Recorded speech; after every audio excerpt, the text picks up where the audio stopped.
सोचिए जरा वो पिता कितना लाचार होगा जिसने अपने बेटे को अपने आंखों के सामने मरते देखा। वो चिल्लाता रहा लेकिन उसके लिए कोई आगे नहीं बढ़ पाया। यहाँ तक कि मौके पर पुलिस भी पहुंची लेकिन किसी ने गो नोएडा के नहीं बचा पाया।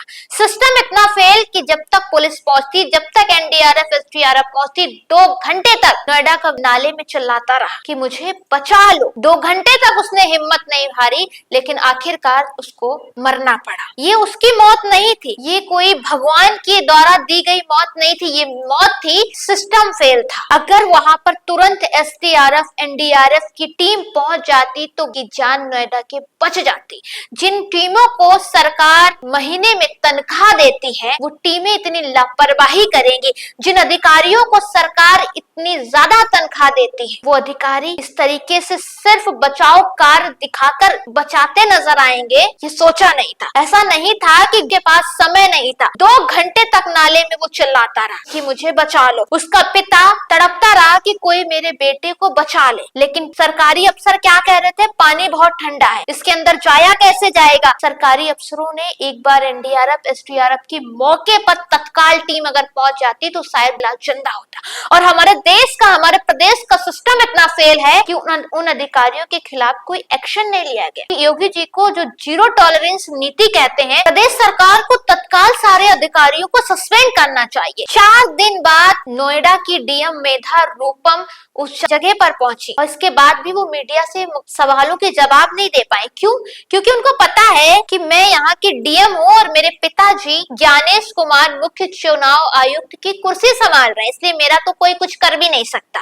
और डिजास्टर मैनेजमेंट जैसी टीम होती जिसमें 177 पेज के पूरा लिखा गया बचाव कार्य को लेकर, उसकी चेयरमैन मेधा रूपम है। वो 4 दिन बाद पहुंचती हैं। वहाँ के सीईओ जो अथॉरिटी के सीईओ, उनके ऊपर कोई सस्पेंशन का कोई वही नहीं है, किसी की कोई जवाबदेही नहीं है। क्यों?